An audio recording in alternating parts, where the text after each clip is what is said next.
All right, there we go. Make sure I'm in the center of the frame. All right, how is everyone doing? Welcome back. This is video 3, 8 months later.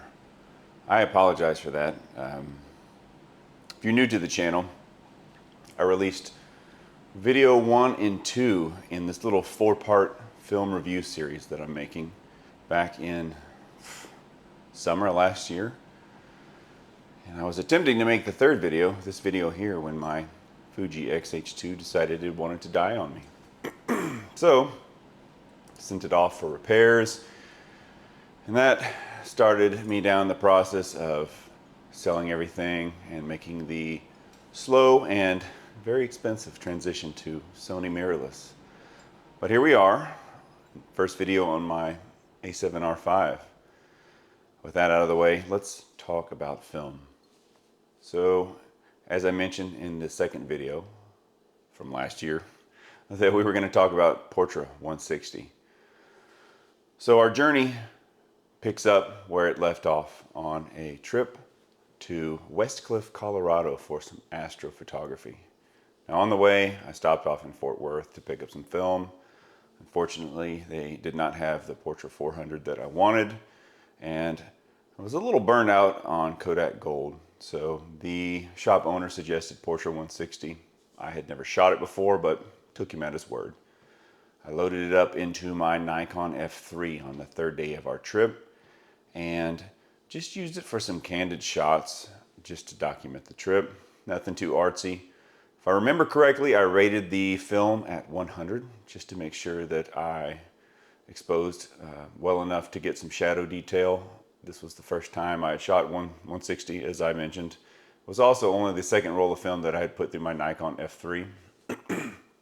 And then later on in the photos that I'm going to share, you'll see the cabin that we were staying at, as well as us setting up the digital cameras for some astrophotography that evening.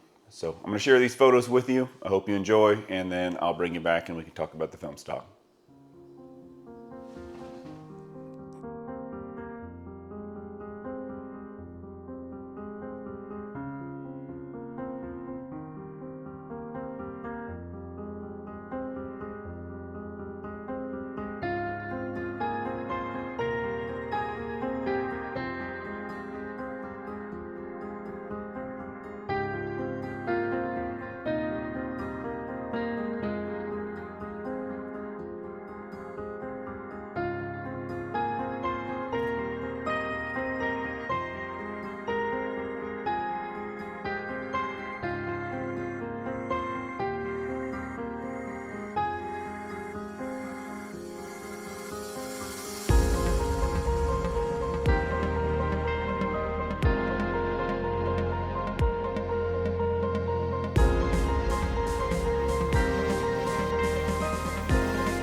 Okay, welcome back. Thanks for sticking around. I appreciate that. So the images that you just saw were just flat scans that I got from the darkroom. I did 0 editing to them. I understand that when you are using a lab to develop and scan your film, that there is a bit of control that you're handing over, and that no scan is a flat scan, that there's always going to be some adjustments done to color, contrast, white balance, etc. But I was happy with the way they turned out and did not feel a need to make any changes on my end. As far as Portra 160 and how it compares to, say, Portra 400, I think the colors were very accurate, but maybe a little less punchy than Portra 400. I did shoot this particular roll at speed of 100 just to make sure that I was giving it enough light. It handled the extra 2/3 exceptionally well, and I think that this film, like the other Portra lines, has a great dynamic range. The grain is fine, which is expected for a 160 speed film, finer so than Portra 400.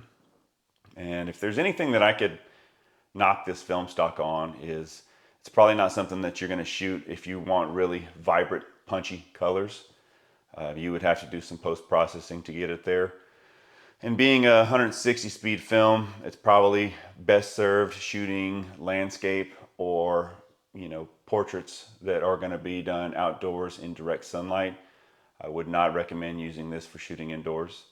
That being said, you can always get brave. I didn't get a chance to try to do any push processing, but who knows? You could probably push it 2 stops and get some great results.